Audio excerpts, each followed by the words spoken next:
praise this morning. And I count on one thing. The same God that never fails, He will not fail me now. No, you won't fail me now. And in the waiting, the same God who's never late is working all things out. You're working all things out. Oh, yes, I will lift you high in the lowest valley. Yes, I will bless your name.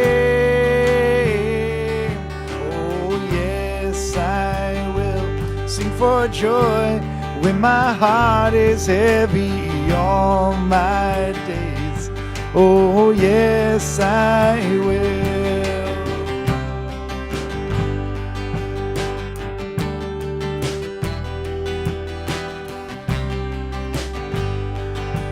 Sing that again.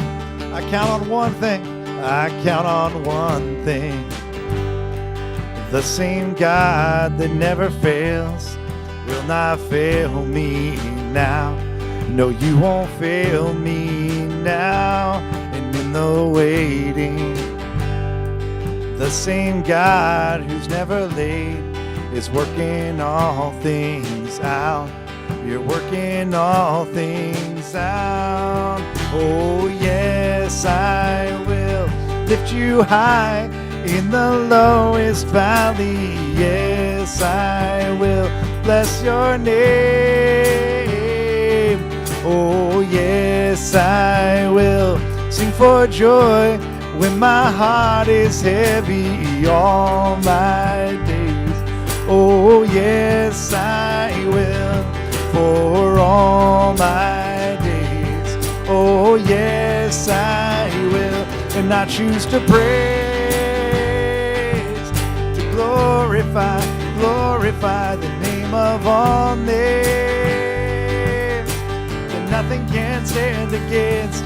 And I choose to praise, to glorify the name of all names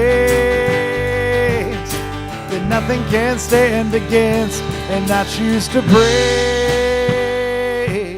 to glorify the name of all names that nothing can stand against. And I choose to praise, to glorify the name of all names that nothing can stand against.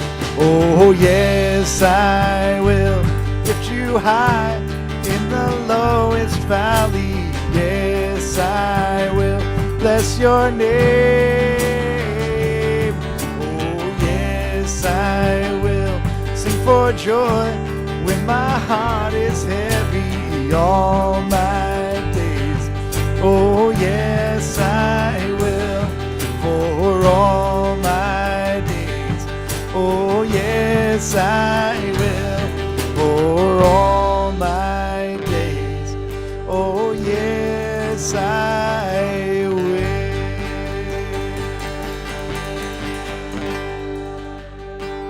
This morning we're going to sing praise. And maybe you came in and you're like in the best spot ever. Everything's been perfect in your life. And I would love to talk to you after this if that's the case. Like, that would be just amazing. I'm all for it. I love it. That's amazing. Maybe you're here though and you're in a lower valley. Maybe you're not in the best spot. Thing is that we believe that there is a God who is there with us on the mountaintop, but He's also there with us in the valley. He hasn't left us. He hasn't forsaken us. It doesn't mean He's walked away. We also believe He's a God who can turn that valley into a mountaintop. That He's a God who can turn things around for us. And so we want to sing to that end, to the God who's not just there with us in the valley, but the God who can take us out of the valley. So let's sing that to Him.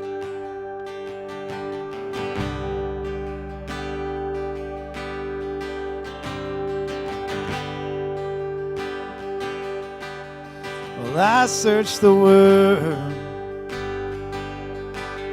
but it couldn't fill me. And man's empty praise and treasures that fade are never enough. then you came along and you put me back together, and every desire is now satisfied. I'm here in your love. Let's sing it together, church.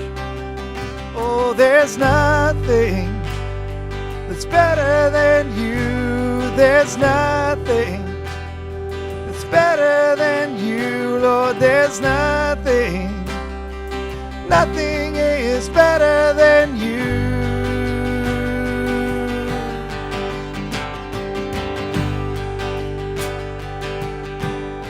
Now I'm not afraid to show you my weakness and my failures and flaws. Lord, you've seen them all. Still you call me afraid, 'cause the God of the mountain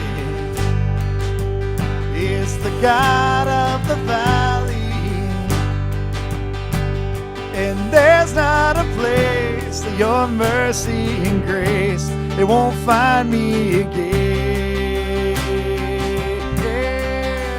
Oh, there's nothing that's better than you. There's nothing that's better than you, Lord. There's nothing is better than you. Oh, there's nothing that's better than you. There's nothing that's better than you, Lord. There's nothing is better than you. 'Cause you turn mourning to dancing, you give beauty for ashes, turn shame into glory. You're the only one who can. You turn mourning to dancing, and you give beauty for ashes, and you turn shame into glory.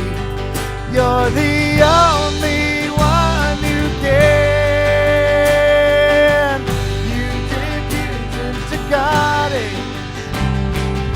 And you turn bones into armies. You turn seas into highways.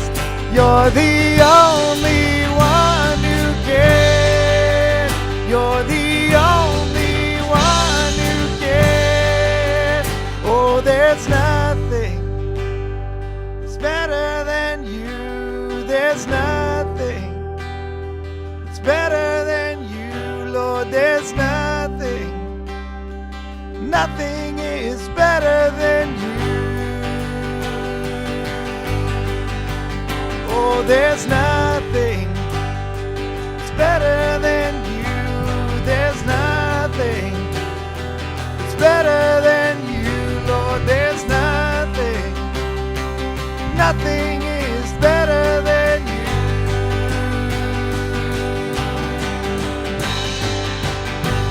Turn graves into gardens, and you turn bones into armies. You turn seas into highways. You're the only one who can. Yeah, you turn graves into gardens, and you turn bones into armies. Turn seas into highways. You're the only one who can. You're the only one who can. You're the only one who can.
my life you have been so, so good. With every breath that I am able, I will sing of the goodness of God. Your goodness is running after me. Your goodness is running after me. With my life laid down, I surrender now. I give you everything. Your goodness is running after me. Your goodness is running after me. Your goodness is running after me. With my life laid down, I'm surrendered now. I give you everything. Your goodness is running after me.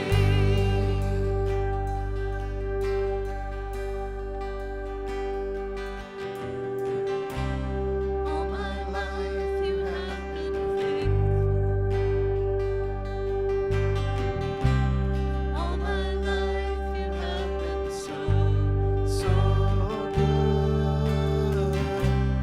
Every breath that I am able, I will sing of the goodness of God.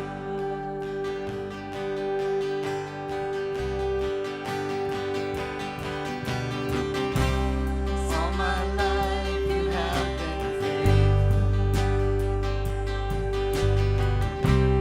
All my life you have been so, so good. With every breath that I am able, I will sing of the goodness of God. Oh, I will sing of the goodness of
I'm gonna take that microphone instead. Oh, there we are. Now I can hear me.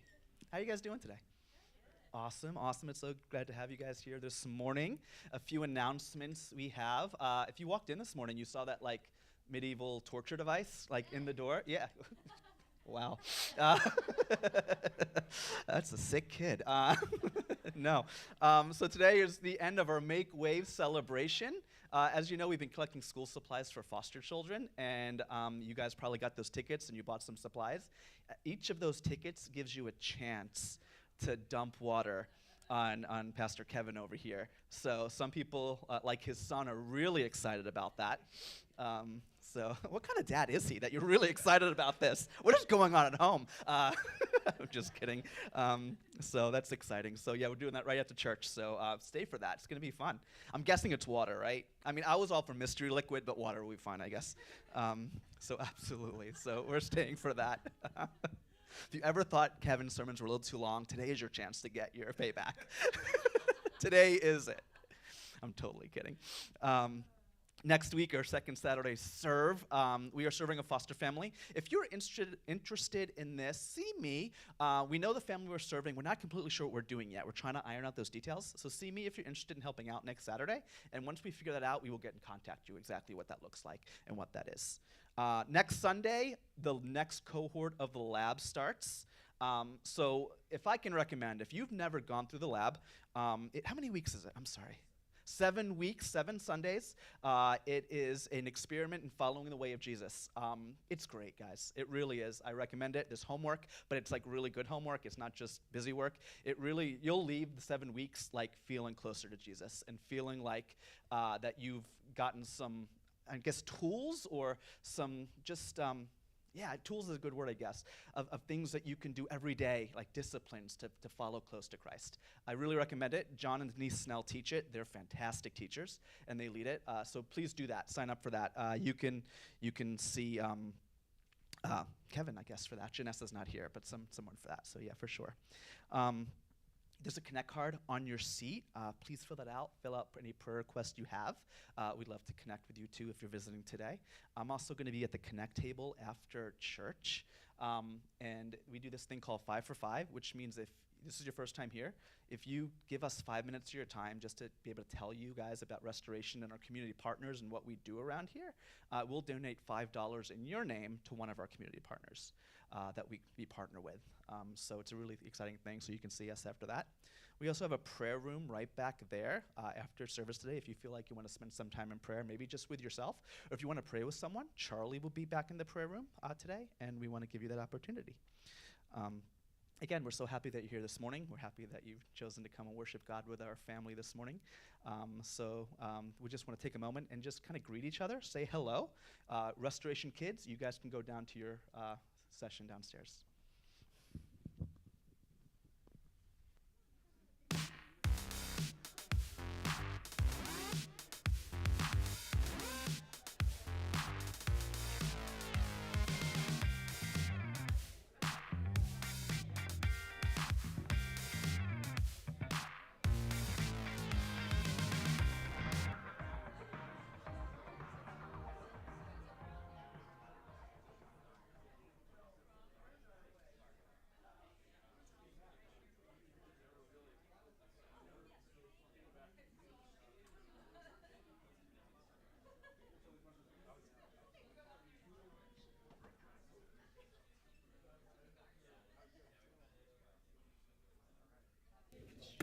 All right. Well, good morning. Good morning. I'm glad you're here this morning. Ooh, man, this is hot today. Glad you're here this morning as we continue this series. And this morning we were chatting a little bit about layovers, travel, all that stuff. Anybody been doing a lot of travel over the summer? For us, like, it's been a little bit slow, and so we've kind of been like, oh no, here comes the fall. We've got some travel plans, some different things. And I was talking with Kelly about some travel plans she's had, and she was like, I'm not looking forward to it. Biggest thing we don't look forward to, I don't know about you, biggest thing I don't look forward to is if I'm flying somewhere, I don't like layovers. I would rather just get somewhere. I don't want to have to stop anywhere. I hate the idea of getting off of a plane and then having to wait for something else to get me on another plane. We were talking about layovers and like the worst layovers we've ever had, the best layovers. I remember my favorite layover I've ever had, just by the way, this is a weird one, but I was flying to Australia when I was in college, and it was like 04 or maybe something like that, because I'm super old now, and so it was like a long time ago. And I was flying, yes, we had airplanes and stuff, that's true, like we did have them, but they were brand new. And so it was just me on a little prop plane, I had to pedal to keep it moving, but I got it to Australia. Now, we flew out of LA, and we were stopping in New Zealand, and we had to make this quick layover in New Zealand to get to Australia. And when we got off the plane, I kid you not, we get off the plane, and the pilots were standing near us. And I just was like, hey, we didn't know there was a layover. When do we come back to get on the flight to go over to Australia? And the pilots, I kid you not, they just looked at us, they were like, I don't know, like maybe take like 12 hours or so. And everybody's gonna get some rest, and then we'll come back in the morning. Let's do like 12 hours, and we'll see you back here in 12 hours. And we left the airport and saw a lot of New Zealand during that time, as much as we could. And then we came back and we walked, I kid you not, we walked to the counter and we were like, hey, we're on the flight that's going to Australia. And they're like, oh, great, okay. And they just let us right back in. no security, no nothing. And we walked right back on the plane and saw the pilots, and they're like, oh, you made it back. Well, that's great. And then we got on the flight, and we all flew to Australia. And I was like, this is what it's like to live in a country with no natural enemies. You can just do this, apparently. This is amazing. It was the best layover I've ever had. Now, there's some that I've had that have been really bad. I don't know about you. I've shared this before with some of you. Marie and I, our first Christmas together, we were supposed to fly to go see our families, and we were supposed to go see her family near Roanoke, Virginia. We had to fly through D.C. So we fly to D.C., and they put us in this holding area to get on the next flight to go to Roanoke. And it wasn't like an airport. It was more like a barn. I mean, I'm just being honest. It was like a big, just metal structure, but they put us in this spot, and they're like, you just wait until we're going to fly over to Roanoke. So we all get into this spot. We're waiting around. They put us on the plane to fly to Roanoke. They fly us to Roanoke. We get to Roanoke. We are over Roanoke. And then they're like, oh, it's too cloudy. And they fly us all the way back to D.C. So we're now stuck in this barn in D.C. waiting for the next flight. It's Christmas Eve, and we were just trying to go see our family. And they put us a second time on a little plane, fly us from D.C. to Roanoke.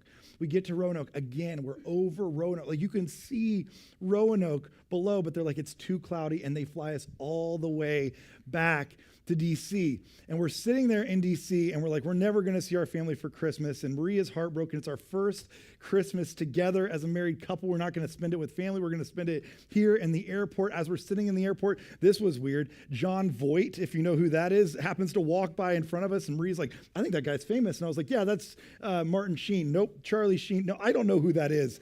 But I went and got him to sign something anyways. We got a picture with him and Marie, and then we had to look him up later and be like, who was that famous guy we met?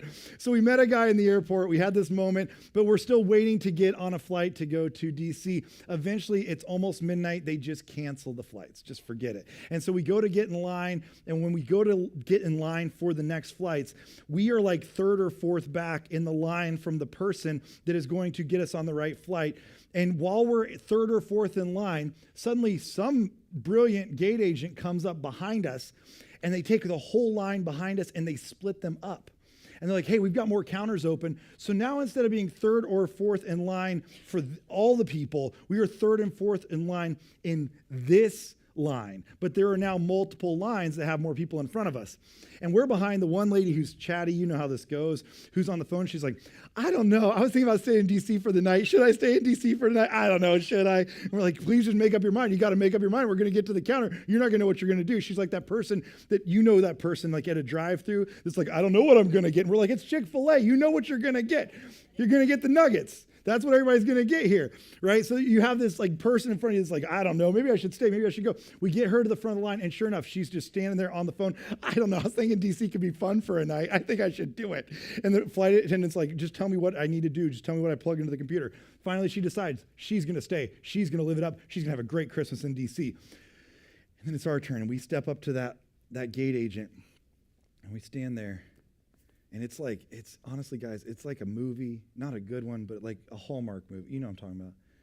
And Marie says to the lady, we'd like to get on the very next flight you have to get us over to Roanoke to see my family. And the lady starts typing it in, and then she stops. And she looks up at Marie, and she says, I'm sorry, that flight is sold out for all day tomorrow. We can't get you until the 26th.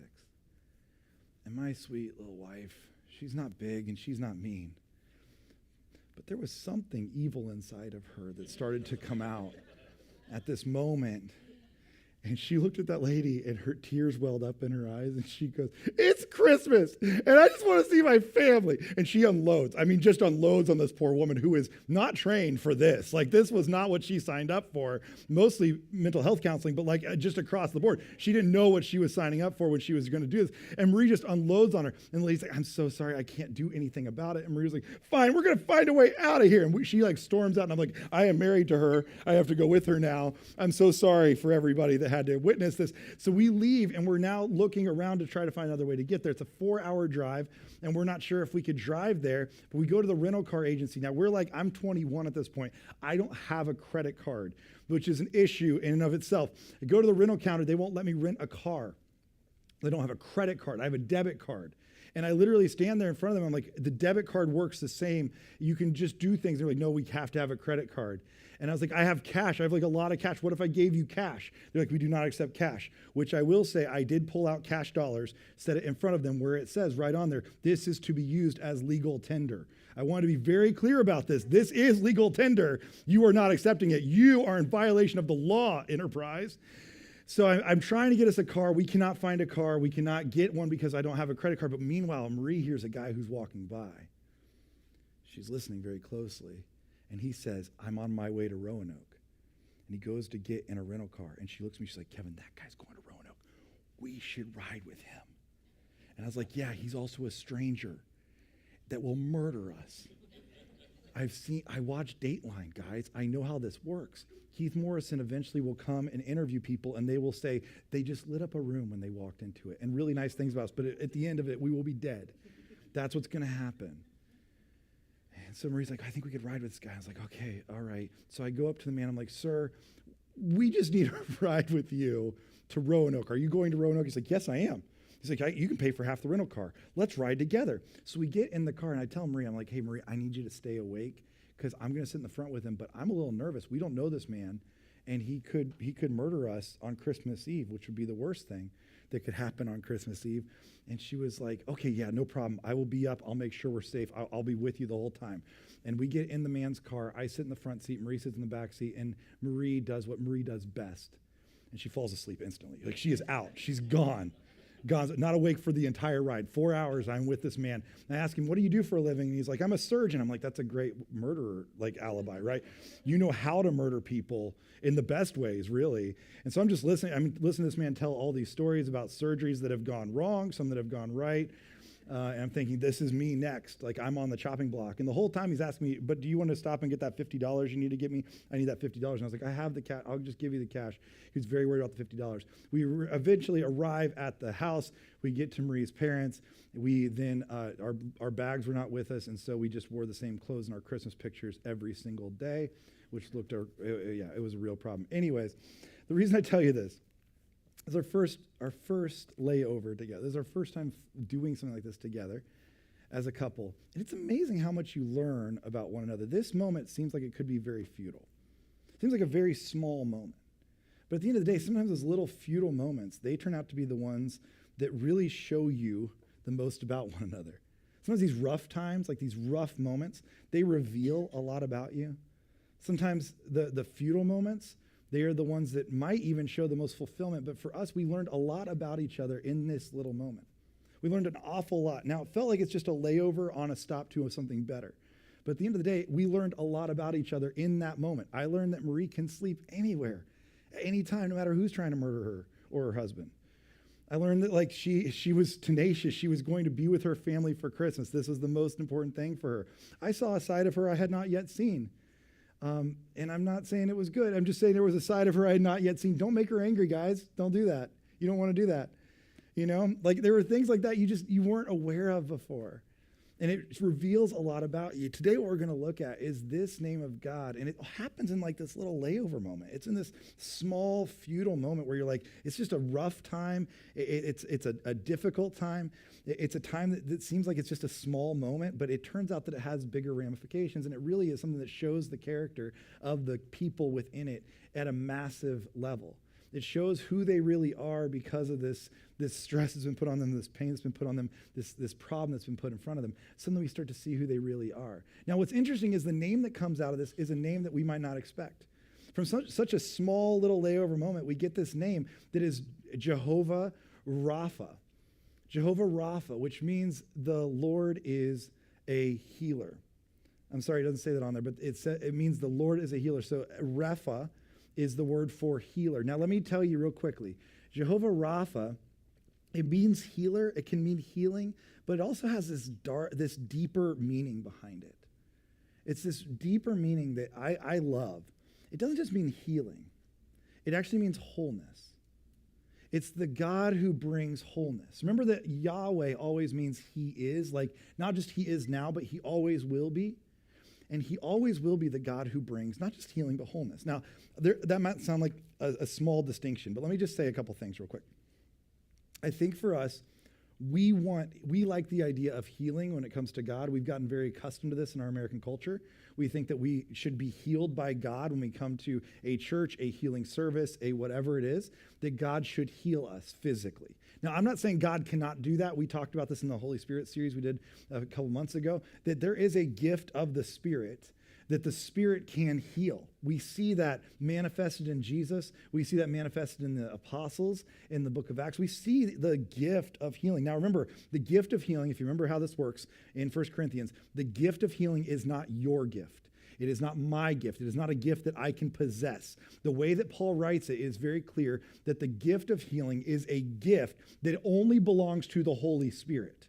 It is his gift. He might work through you to manifest it, but it is not your gift. You do not wield that. If you've ever met anybody who's like, if you've ever been to a healing service or whatever, or you ever watched some of the televangelists or whatever saying that they can heal you, they cannot heal. That is not how this works. It's not their spirit that they can do this with. It has to be through the Holy Spirit who does this. All that to say, we get enamored with the idea of a physical healing. We love that idea. But there's a deeper meaning for this, and it's the meaning of wholeness. And I'll just say this. There's a big distinction here, because think about it for just a quick second.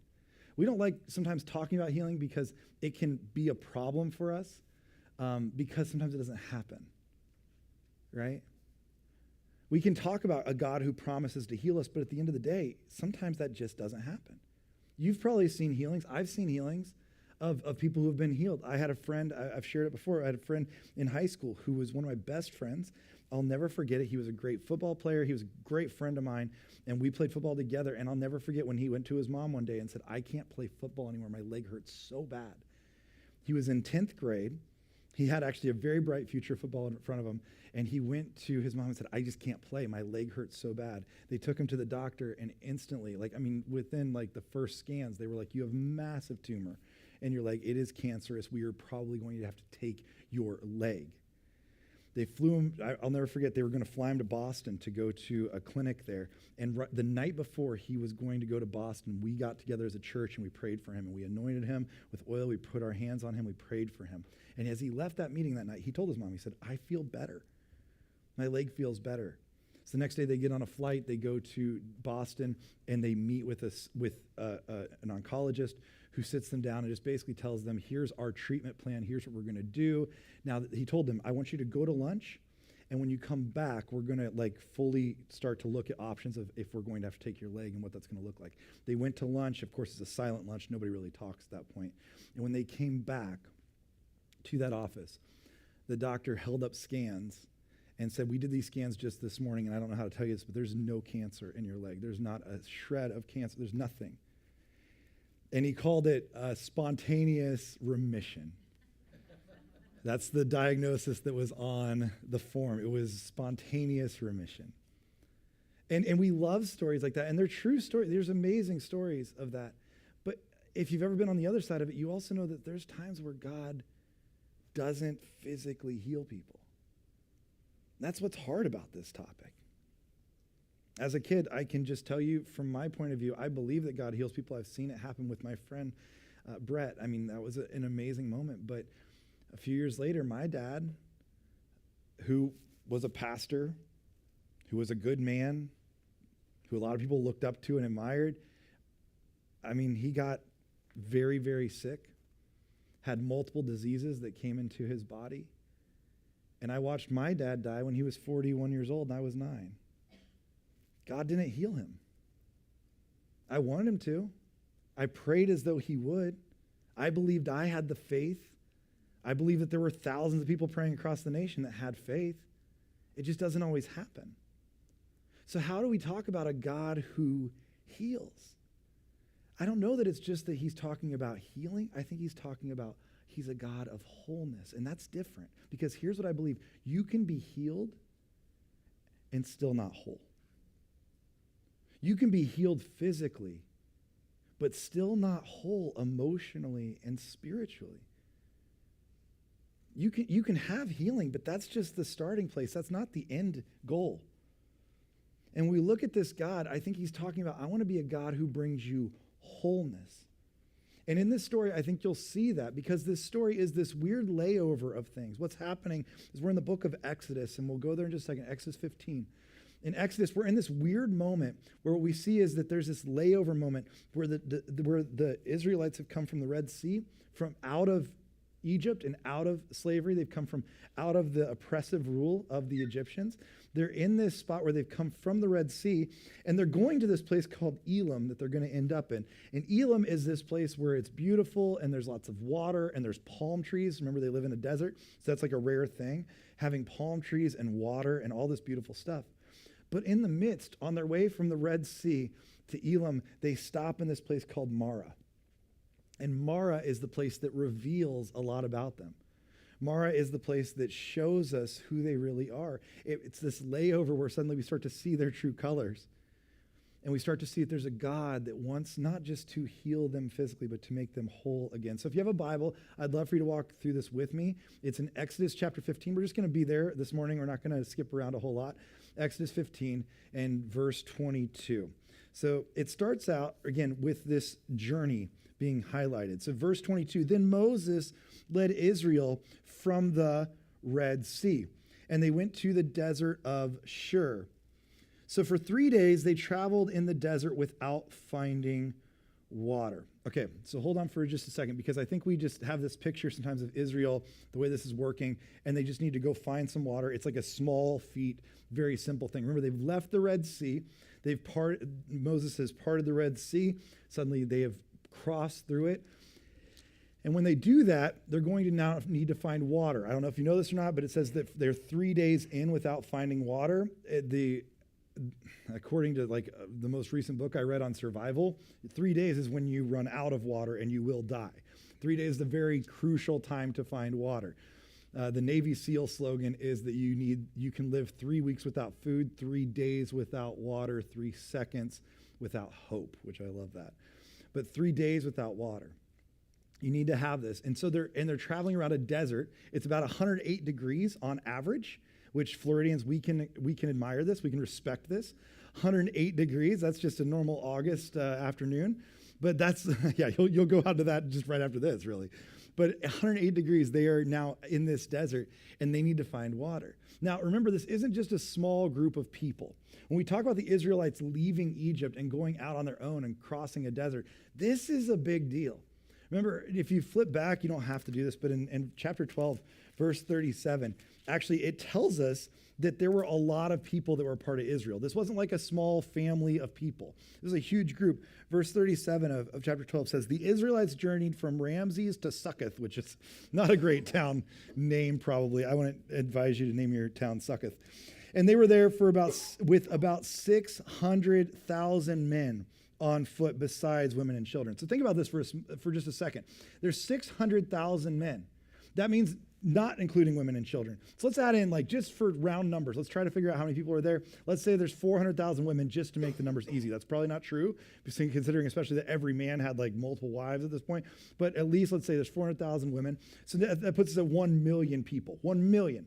And let's say that every family conservatively had 2 kids. Now, again, this is a time without birth control and all that. It's probably a lot higher of a number, but let's say they had 2 kids per family. That puts us at 2 million people that are traveling together. Just so you know, the entire Tampa Bay, going from Hernando County all the way to Pinellas County to Hillsborough County and here in Pasco County, that number is somewhere around 3 million people for all of that whole section. This is about 2 million people traveling together. It's not a small section of people, not a small group of people. This is a massive group of people. When they need to find water, they need a lot of water. In fact, the average that you should consume, if you're 108-degree weather, is that you need to consume about 40 liters of water per person per day. So if you do the math on this, just if you want to and we don't have to do all of it, but just if you think about it for a quick second, that's going to put us at about 200, you need about 40 quarts. If you do this, it's going to put us at about 200 quarts, something like that. So what it's going to end up being is 10 million gallons of water will be needed every day. Every day. 10 million gallons of water. An average water tower that you see in the middle of town, anybody have come from towns where you have the water towers? right? An average water tower holds about 1 million gallons of water. So it'd be 10 of those full of water every single day that needs to be provided for this group of people. It's a huge undertaking. And think about this for a second, that God removes them from Egypt, a place where they had all this stuff, and he takes them out into the desert. Now, why does he do this? Because if we're being honest, they don't have any water. They don't have any food. They don't have any economy to speak of. They've been living in a place of slavery and oppression where all they've done is work and work and work. And whatever they work for is what they get. Now, not all of it because they're slaves, but they have to work for performance to make their people happy and their gods happy in Egypt. That's what their job is. And suddenly you have a God that takes them out of that patterning, and he reprograms them, repatterns them. He refocuses them, and he brings them into a desert saying, I don't want you to rely on your work anymore.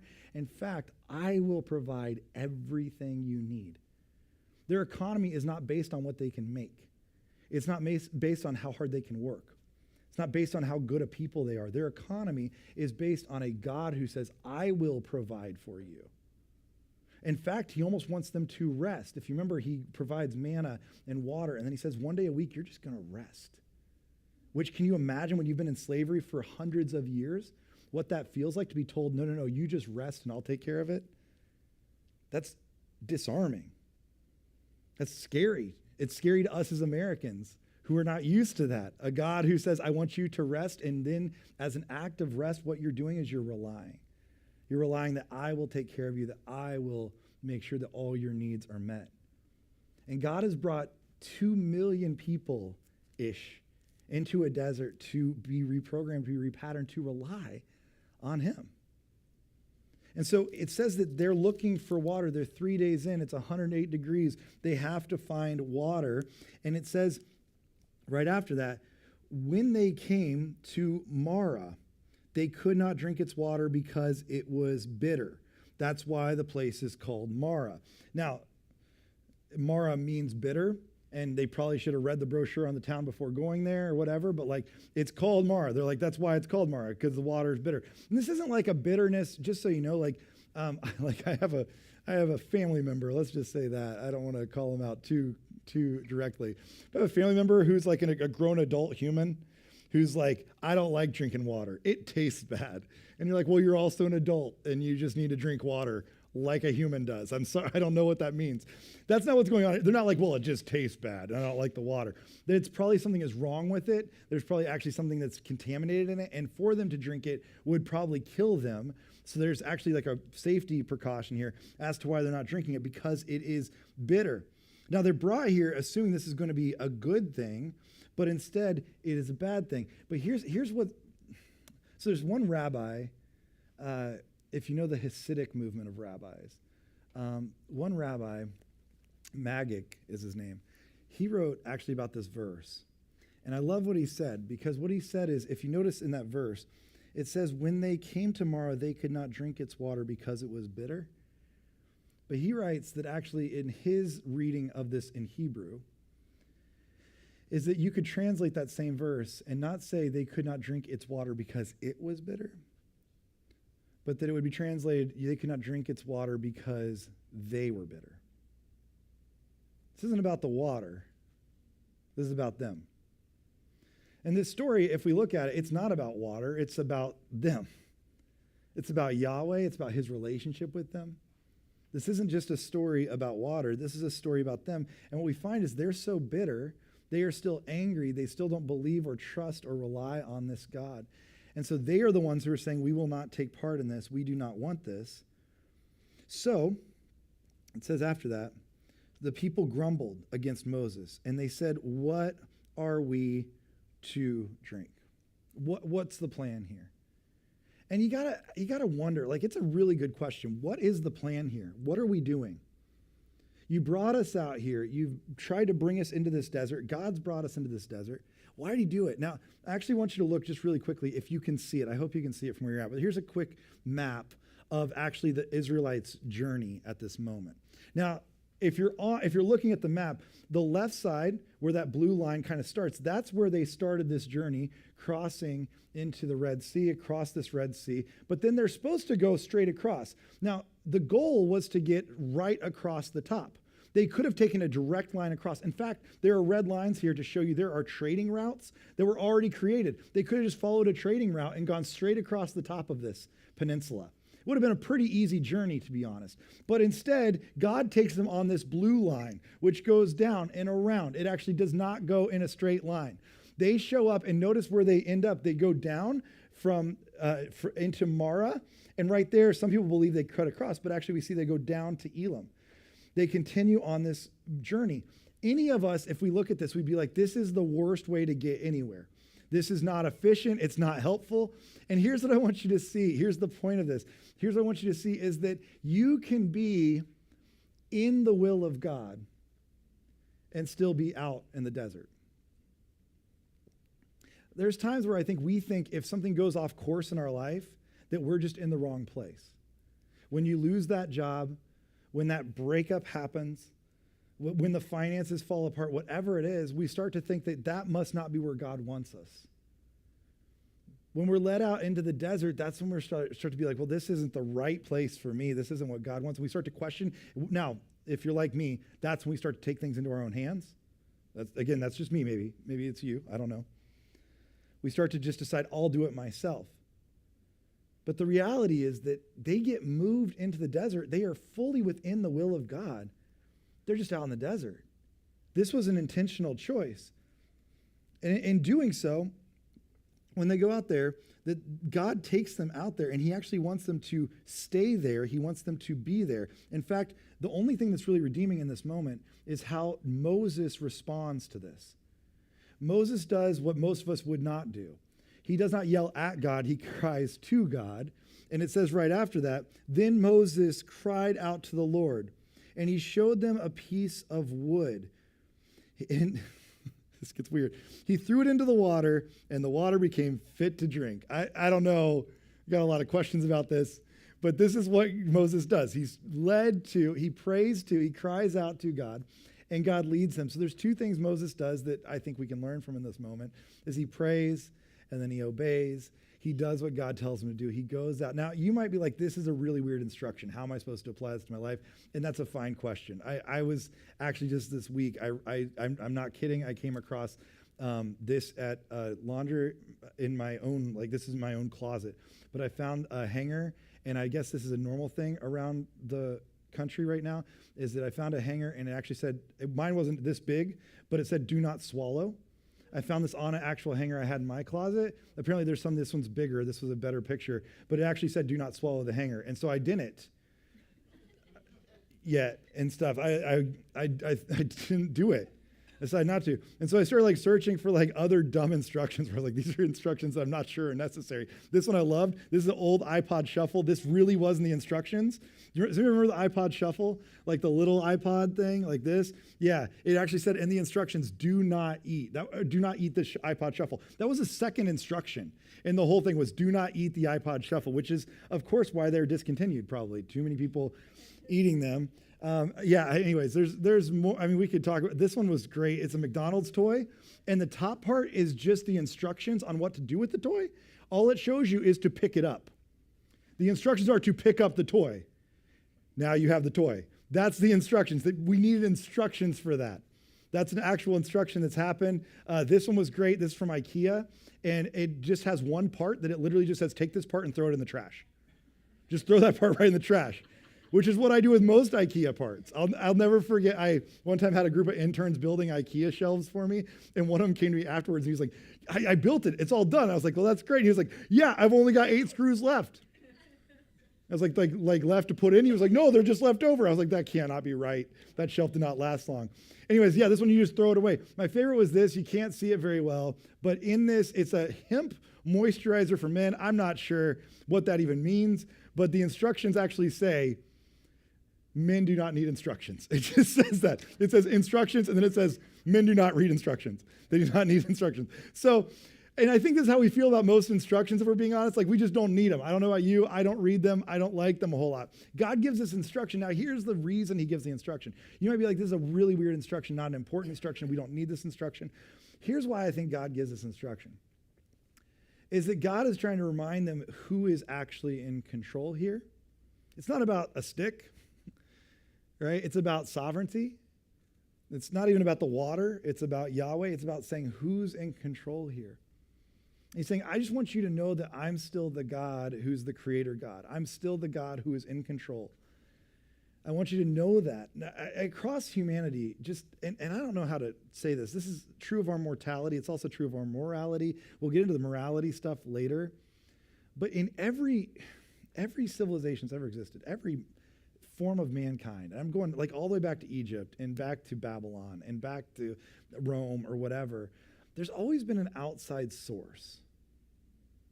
To every civilization, there's always been an outside source. Here's what I mean by that. Now, we'll talk about it in morality terms later, but even for mortality, there's always had to be some creator that was in control.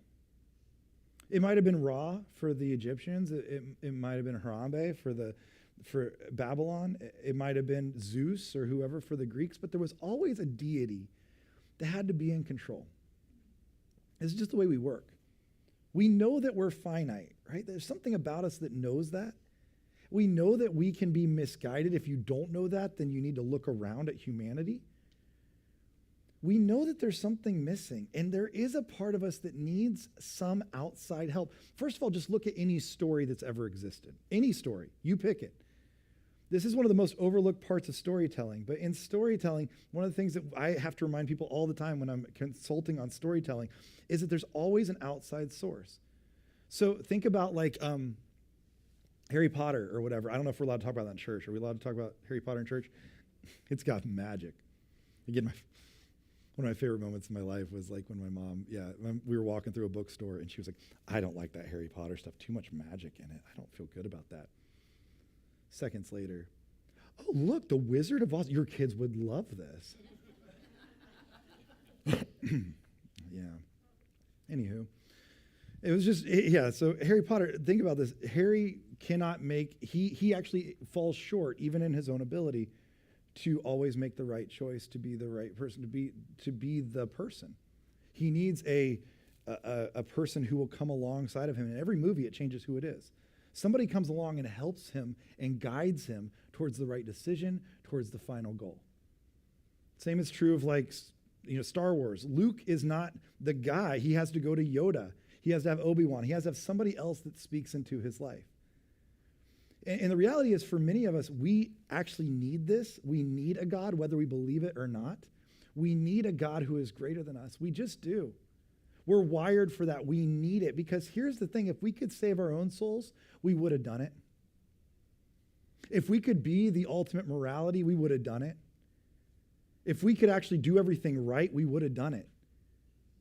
But how do we expect man to save his own soul when he's the one who ruined it? When I make mistake after mistake after mistake, when I do wrong thing after wrong thing after wrong thing, when I rely and think that I can do it all the time, when I start to think that I am the end game here, that's when I think God loves to bring us to the end of our rope to say, yeah, you are finite. I am infinite. You are fallible. I'm perfect. I think there's a part where God has to insert himself into this to remind people, yeah, you're not the end game here. You're not the full picture. You're not the one who has it all together. There is a God who's greater than you. And he gives instruction just to say, go find this stick. Now, again, the stick isn't the end game. It's not about stick. It's about showing his sovereignty. He says, I'm going to give you water, but it's not about water. It's about you realizing who is Yahweh, who is the God in control here. And so he sends them to go do this. And as soon as they do, it says, there the Lord issued a ruling and instruction for them and put them to the test. And here's what he says, verse 26. He said, if you listen carefully to the Lord your God and do what is right in his eyes, if you pay attention to his commands and keep all his decrees, I will not bring on you any of the diseases I brought on the Egyptians. For I am the Lord who heals you. Now, just really quickly, notice so far he's calling himself the Lord who heals you.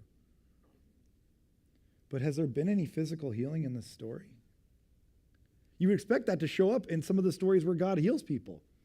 In fact, that doesn't happen. This is the moment where he talks about healing. And I believe he's saying it because he's really not talking about healing. He's talking about wholeness. I am the God who brings wholeness. Wholeness for us is something we don't fully understand because we're so not used to it. We like the idea of saying things about being whole, but it's not true of us because we compartmentalize our lives. We make this section or this section. We like this thing or that thing. We don't see things as a holistic view of ourselves. In the Hebrew tradition, wholeness was the goal. Wholeness was the end game. To be whole was what it was all about. In fact, when Jesus heals and we see him heal and heal and heal, the Greek word there that is used for Jesus' healing is the word sozo. Sozo is what the word is for healing. Now, that word could be translated one of two ways. It could be used for healing, sozo, or it could be used for salvation. It's the same word. Salvation and healing are the same word. Sometimes he's talking about a spiritual healing, and sometimes he's talking about a physical healing. And what God's talking about here, I think, is a spiritual healing, a deeper healing, a deeper wholeness than what we can understand. And here's the problem. So it goes on from there, and it says, right after that, it says, when they came to Elim, there were 12 springs and 70 palm trees, and they camped there near the water. So they get to Elim. They finally arrive at their destination. Now, some of us today, I just want to put it out there. Some of us today, you need to know that Elim, this place, is around the corner, that it's a place that God is maybe leading you to. But I would guess that for many of us right now, we're not in Elim. Most of us today, we're in Mara. We're in this place that feels bitter. We're in this place that feels like everything is bad. We're in this place that feels like we need to be in control of ourselves. And what God's doing today, I think, and what he wants to say to us, is that he's brought you to this place on purpose.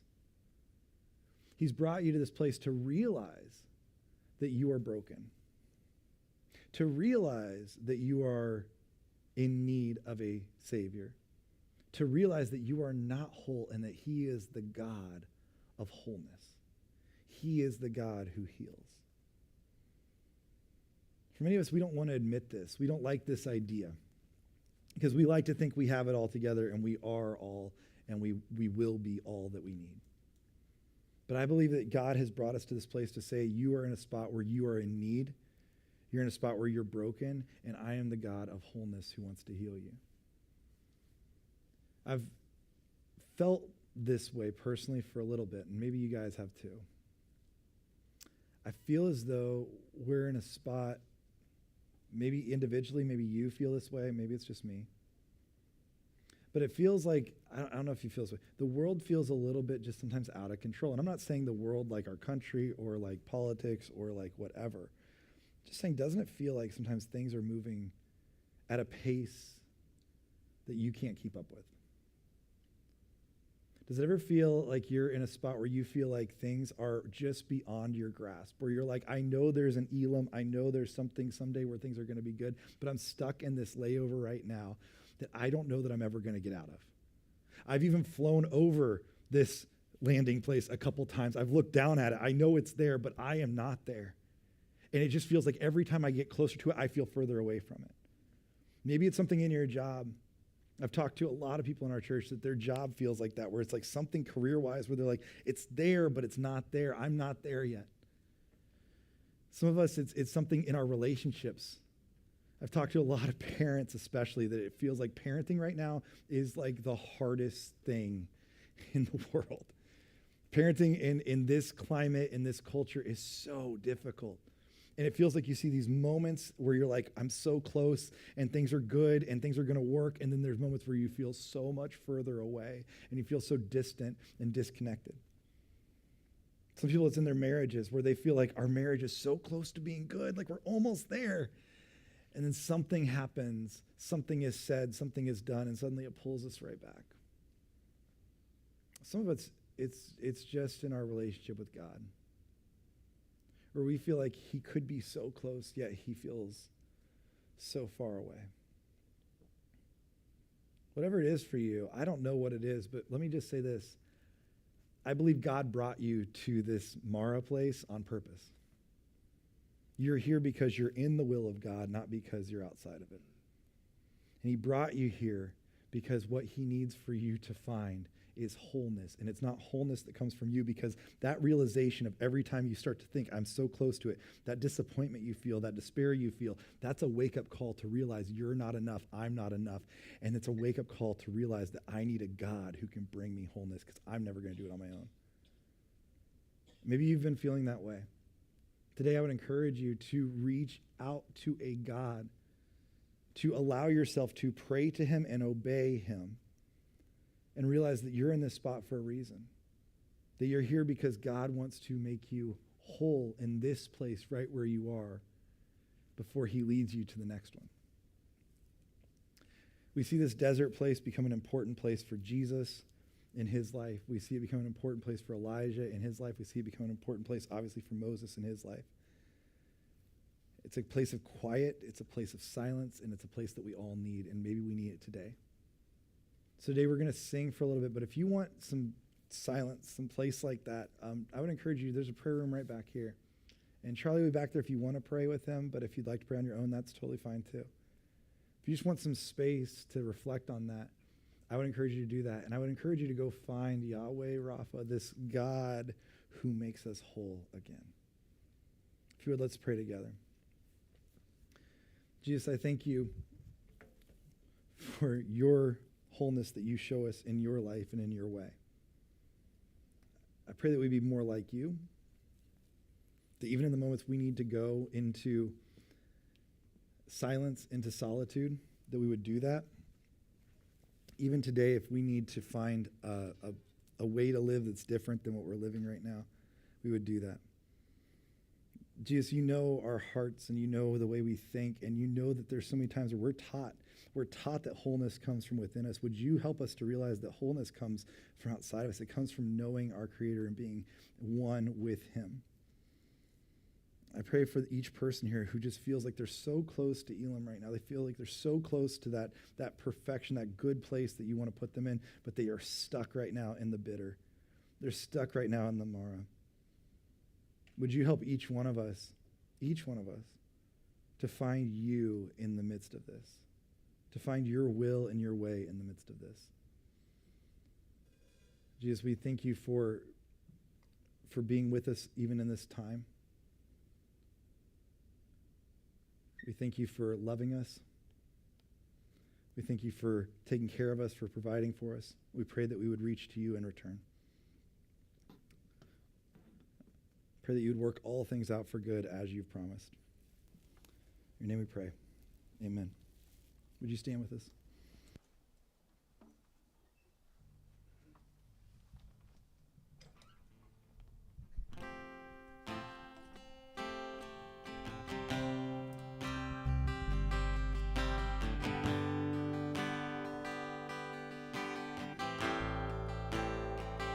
You are here and moving in our midst. I worship you. Oh, I worship you. You are here. You're working in this place. I worship you. I worship you. Yeah, you are here. Moving in our midst, I worship you. Oh, I worship you. You are here and working in this place. I worship you. Oh, I worship you. 'Cause you are waymaker, miracle worker, promise keeper, light in the darkness, my God, that is who you are.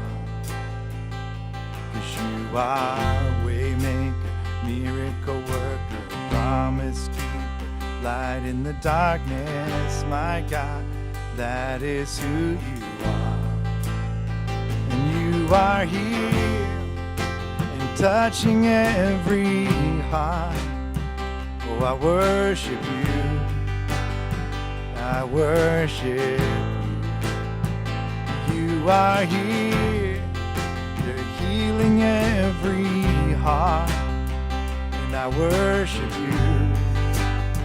Oh, I worship you. 'Cause you are here. You're turning lives around.